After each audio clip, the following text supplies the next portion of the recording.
से मैं सिर्फ एक सवाल करना चाहता हूं कि आज से 10 साल पहले हमारे महल्ले का कारपोरेटर कौन था? साजिद होटल वाला, बराबर। वो 2 महीना 4 महीना रहने के बाद वो भी हमारे वार्ड से गायब हो गया। और वो कारपोरेटर किसका था? मुफ्ती साहब का, बराबर। उसके बाद वो 5 साल के बाद जब वो गायब हुआ, उस वक्त तो मैं कोऑप्शन में आया। मैं पुरानी बात इसलिए कहना चाह रहा हूं कि आप लोग समझे हमारे माहौल को, हमारे महल्ले के माहौल को समझे। कोई भी जो है तो रौ में मत बहो, उस मामले को समझो। उसके जाने जब मैं कोऑप्शन में आया तो यकीन जानो शेख रशीद साहब मरहूम, अल्लाह उनकी मग़फ़िरत फरमाए, जन्नतुल फिरदौस में आला मुकाम अता फरमाए, उन्होंने मुझे ये आश्वासन दिया कि आपको वकील साहब कारपोरेटर बनाए, आपका काम रहेगा अब्दुल्ला नगर, इज्तिमा नगर, अब्बास नगर, तुम्हारा ये जो एरिया है यहाँ का कारपोरेटर हट गया है, महल्ला छोड़ दिया है, आपको वो वार्ड संभालना है, वहाँ के काम देखना है, वहाँ की तकलीफ आराम को समझना है, जो जरूरत रहेगी उसको पूरा करना है। ये मुफ्ती साहब के वार्ड के कारपोरेटर की बात कर रहा हूँ कि उनके जाने के बाद मुझे ये जिम्मेदारी दी गई। इससे आप अंदाज लगाओ उनको कोई जरूरत नहीं थी। उनको क्या जरूरत थी कि अब्दुल्ला नगर में वकील साहब तुम ये सब ध्यान रखो, काम करो? इसका मतलब आप लोगों से हमदर्दी थी, वार्ड से हमदर्दी, जब शहर से हमदर्दी थी। ये सोचने समझने की बात है।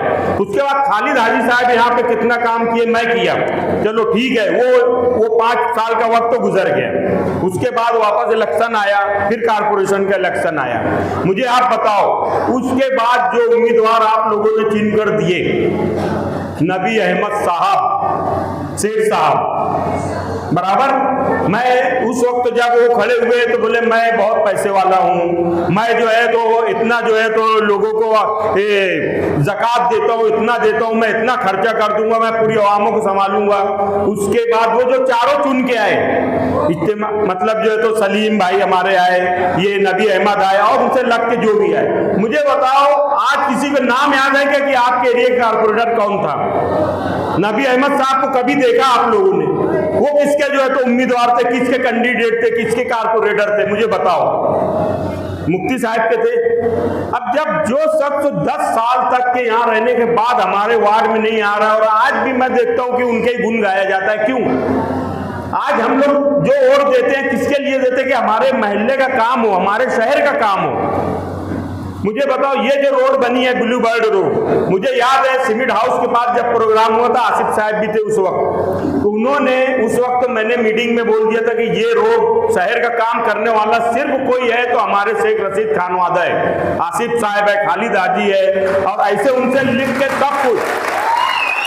हमारी तायरा मैडम साहिबा ने पूरे शहर का काम किया, उनके वार्ड को देखो चमका कर रख दिया।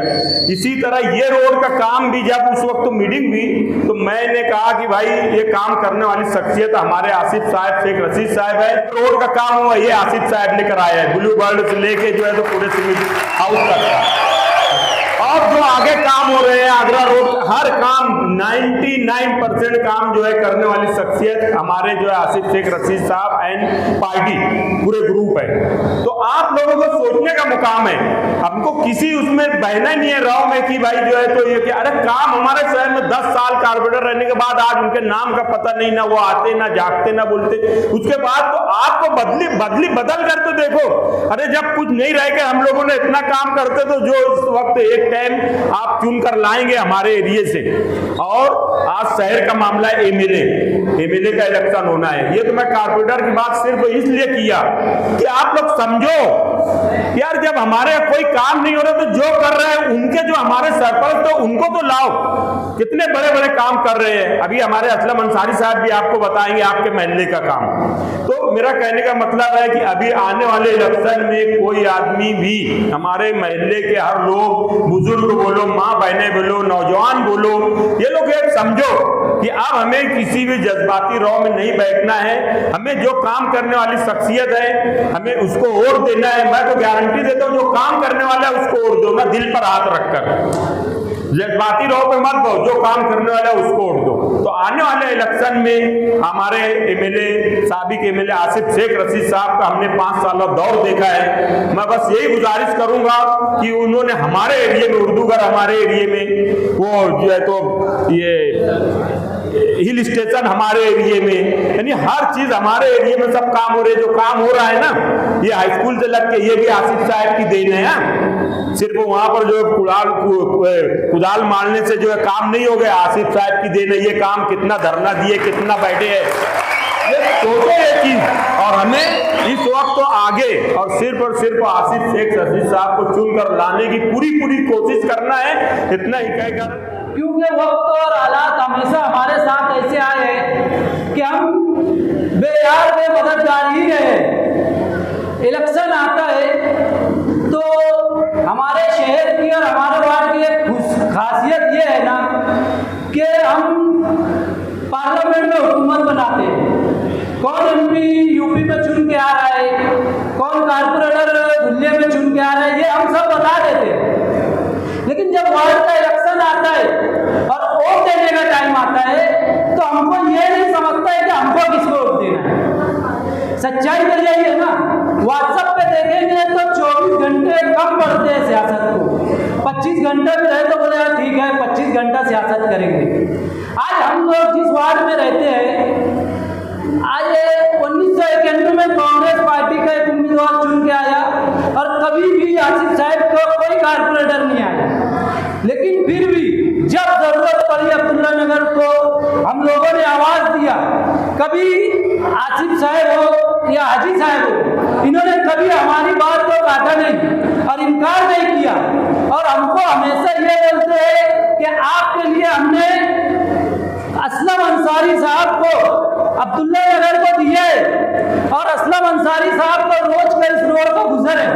जब हम उनको आवाज देते हैं वो हमारी आवाज पे लब्बैक कहते हैं और हमारे साना बसाना खड़े रहते हैं। तो आगे मैं तो यही बोलूंगा कि आगे आने वाला है चुनाव असेंबली का और हमको यही सोचना है कि हमको वोट किसको देना है। उस शख्स को देना है जो सिर्फ और सिर्फ इलेक्शन के वक्त वोट मांगने आता है। उसके अलावा मैं बोलता हूं कि पूरा मजमा मेरे को ये बताए कि वोट मांगने के अलावा मौजूदा आमदार एक मर्तबा भी अगर अब्दुल्ला नगर में आया हो तो मेरे को बताओ, कभी आया है? तो ऐसे शख्स साहब को उंगली उठा के गिन लो और मैं बताऊंगा कि उंगली कम पड़ेगी कि हमारे साहब वार्ड में इतनी मर्तबा आए जब हमने याद किया, जब हमारी आवाज पे लब्बैक था।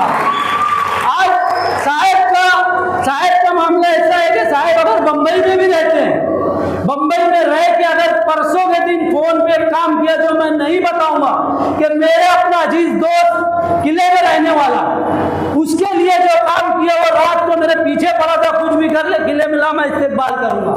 लेकिन हम क्या बोले कि भाई तू वहीं रहे, साहब तेरा काम किए, तेरे को साहब को शुक्रिया अदा करना है जब भी करना है। तो मैं आप लोगों को इतना ही बोलूंगा कि आगे के लिए अब हमको ये एक नारा देना है और ये करना है कि अब हमको ये कहना है कि अब हमारे दिल में भी जागी है हसरत, अब घर बैठो हजरत।